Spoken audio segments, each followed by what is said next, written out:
Nashukuru mwenyekiti wetu wa tawi la Mpira Pesa kwa kutualika na kuwa pamoja na wewe katika tawi hilo ili tutoe dukuduku zetu na tuwaambie ukweli wa Tanzania na duniani kote ambao wana mapenzi na Simba, Leo mimi nimejitokeza kuwaweka wazi washabiki na wanachama duniani kote ambao wana mapenzi ya dhati na Simba. Mimi kwanza,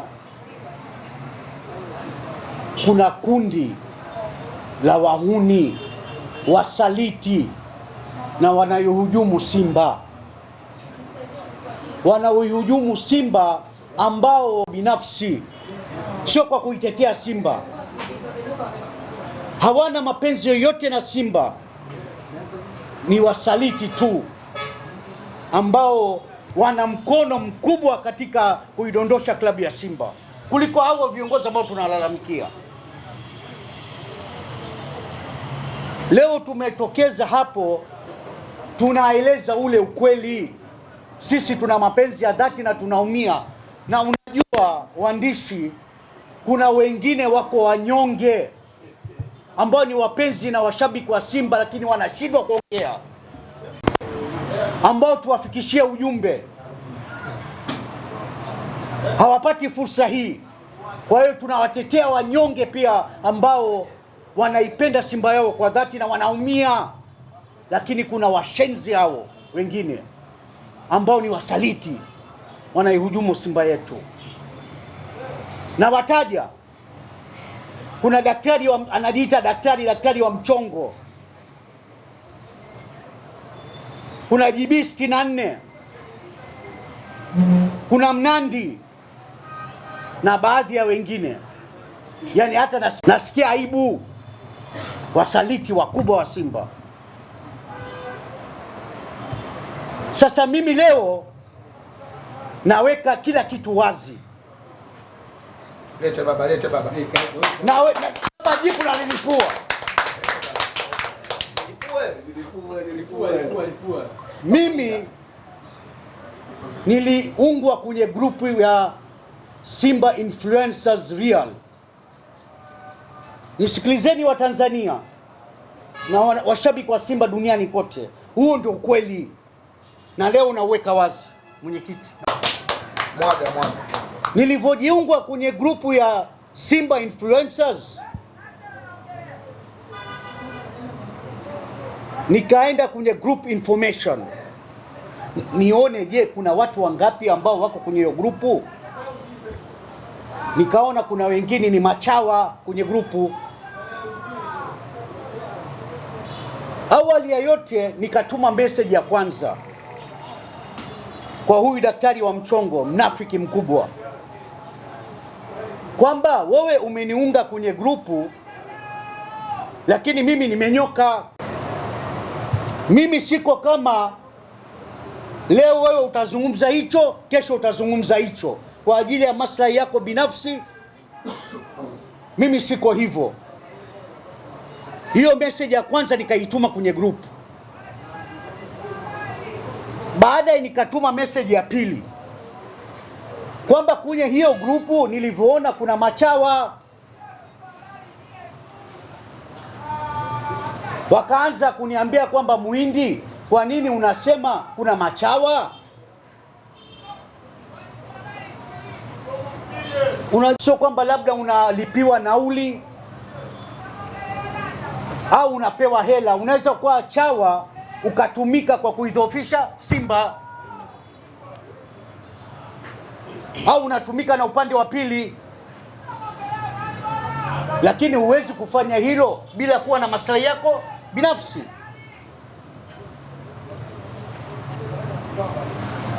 Baada ya hapo wakaniondoa kwenye grupu. Baadaye kuniondoa kwenye grupu, admin alikuwa huyu mnafiki huyu. Nani huyo?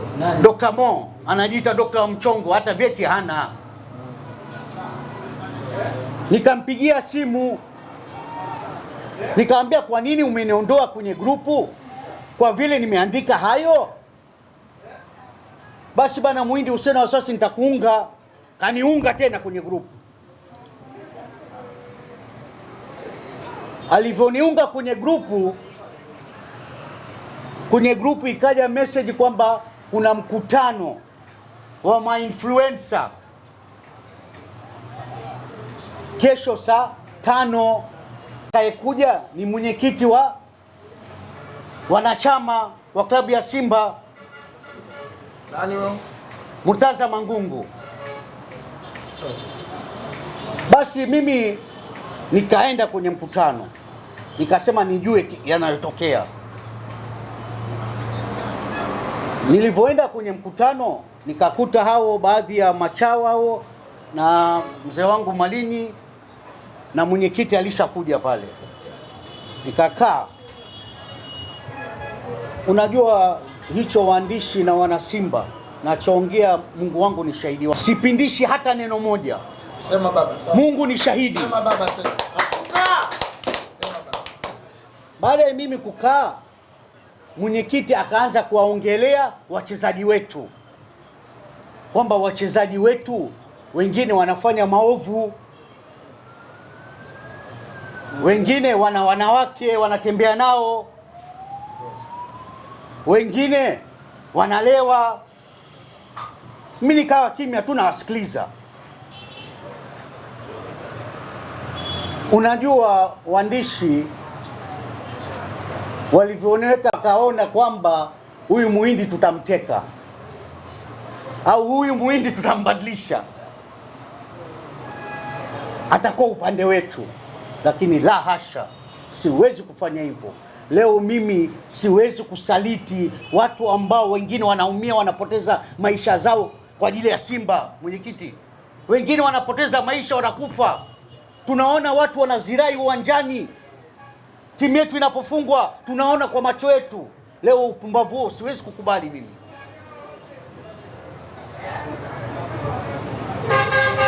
Baada ya mwenyekiti kumaliza, nikanyosha mkono nikasema, mwenyekiti, mimi nataka kuongea. Kwa kuongea nataka nikuanze na kukuuliza maswali. Nikaambia mwenyekiti, wewe uko katika wadhifa wa kuwa kama mwenyekiti wa klabu, una muda gani? Kama sio miaka 4 unamalizia. Je, katika hiyo miaka 4 Simba inaporomoka, Simba haijachukua ubingwa, ulituita? Kwa nini ulikaa kimya? Je, kwa maslahi yako binafsi? Namwambia live, naongea naye na hao machao wake wapo.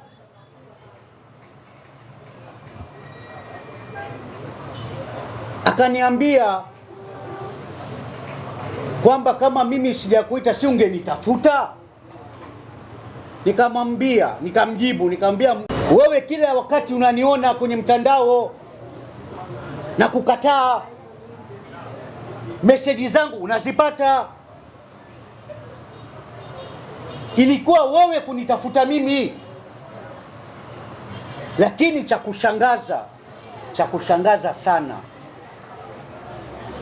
kwamba leo mwenyekiti wa klabu baadaye kuitisha mkutano wa dharura, awaite wanachama wa Simba ajadili hilo swala. Kwa nini unawaita ma-influencer, wanajiita influencer ambao ni watu wachache 10-11 katika wanachama? Wewe hao watu umewaitia kwa sababu unajua utawamudu. Kwa bahati mbaya uliniita na mimi, yani ulibugi.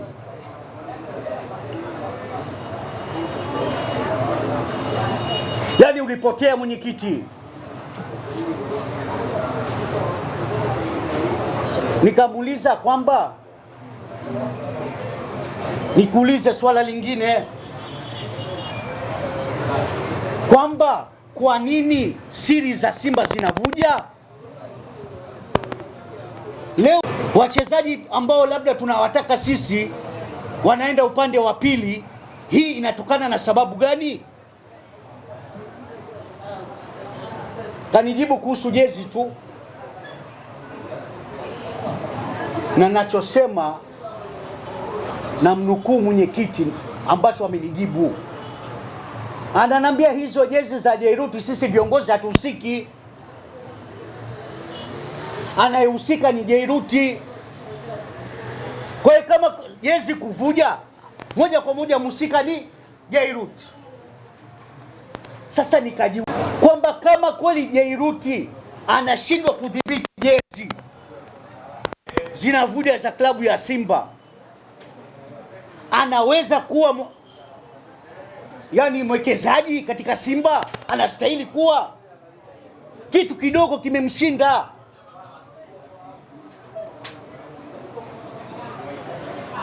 Baada ya nataka kuendelea kumuuliza maswali, hao machawa wakaniblock, wakanambia Mwindi bana, usiendelee wewe, acha, kama kuuliza zaidi utauliza mkutano mwingine. Nikasema hapana, mimi nataka ni acha tu adili kwenye mkutano mwingine. Mzee Malinyi ulikuwepo? Yeah. Baada ya kumuita Mo, wakasema basi mtamuita Mo upande wa pili, tutaitisha mkutano tena.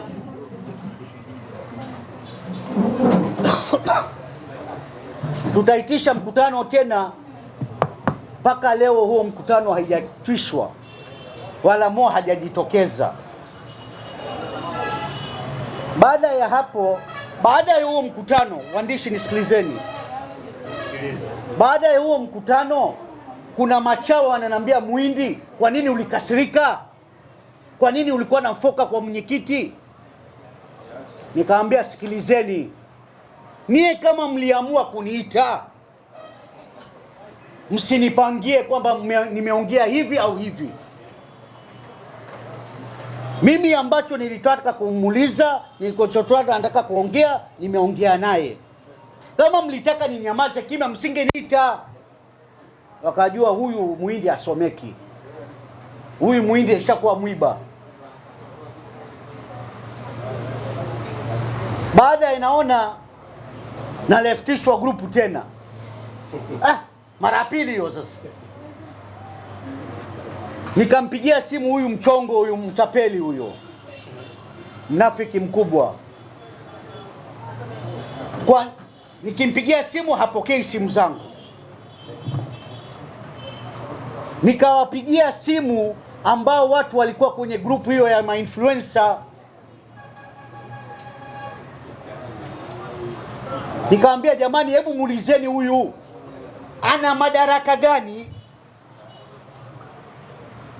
bila yani kuniondoa kwenye grupu bila kufanya nini? Mwindi amekosea nini? Wakanambia bana, tutakupa mrejesho, tutaongea naye.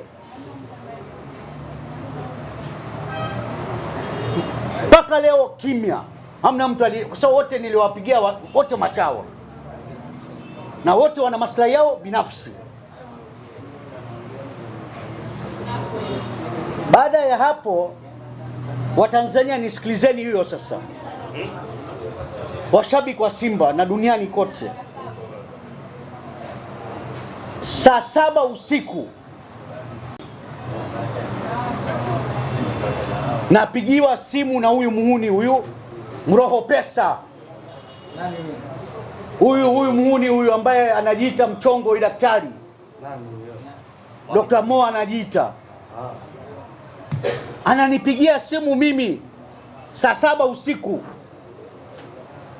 ananiambia Mwindi, kesho usiongee. Kesho nisiongee? Wewe kama nani? Wewe ni nani kunizuia mimi nisiongee? Sisi polisi watakuja watakushika. Kaambia umechokoza nyuki. Nikamwambia unasemaje? Sasa mimi nakwambia hivi kwamba mimi nitakuchafua, nitawaambia washabiki wangu wa Simba ambao ni washabiki wa dhati na ambao hawapendi makando kando kwamba wewe ni mnafiki, wewe ni msaliti mkubwa katika Simba.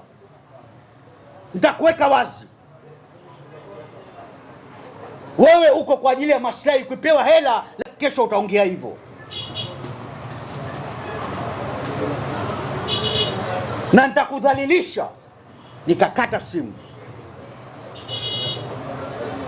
Nilivyokata simu, nikaona kwa ajili ya usalama wangu ni muhimu sana niripoti kituoni. Nikaenda Central. Nilivyoenda Central, nashukuru wameniheshimu sana na wamenikaribisha vizuri sana. Nikaonana na OCCID, ofisa pelelezi, kanikaribisha vizuri ofisini kwake. Nikamwambia, mheshimiwa, mimi nimekuja kuripoti. Kuna mshabiki moja amenipigia simu, ananiambia kwamba kesho polisi atanishika nikiwa nahojiwa.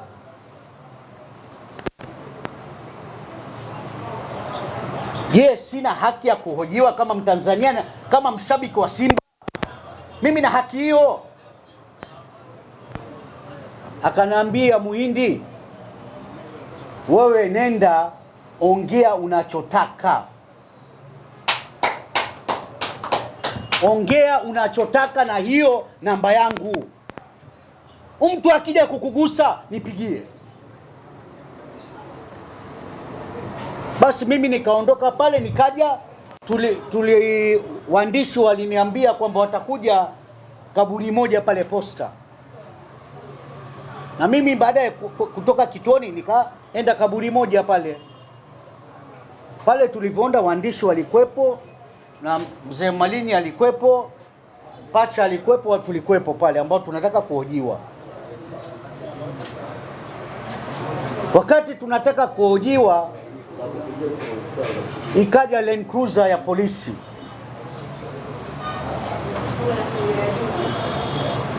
Akashuka OCD mwenyewe.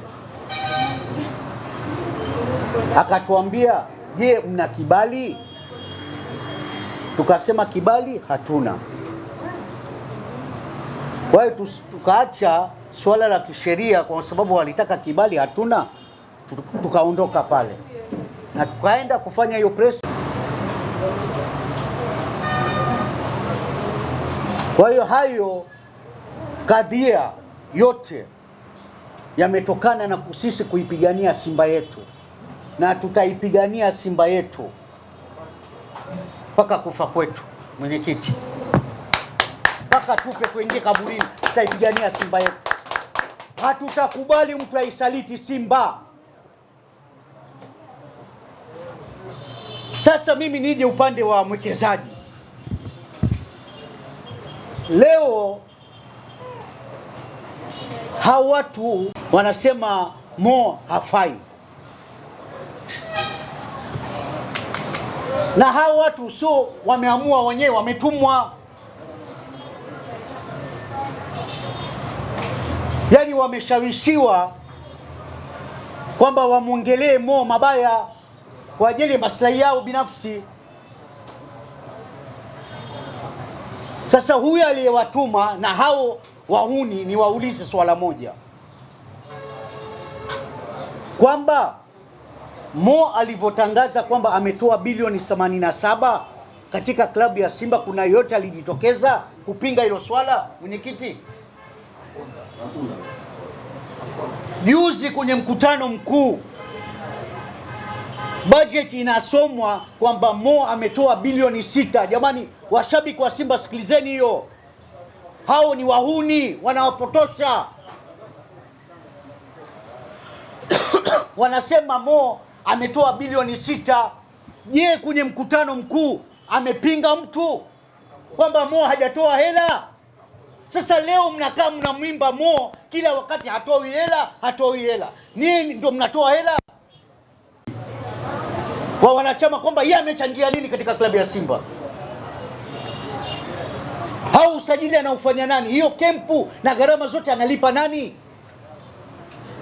Sasa kwa nini leo mnakaa mnataka kumchafua mwekezaji wetu? Leo Jairuti tu ameshindwa kuleta basi toka Novemba alituahidi. Kwa hiyo nawaombeni, badilikeni, acheni tamaa, acheni njaa. JB 68 acha njaa, we Mchongo acha njaa. Huo ndio ujumbe wangu, asanteni.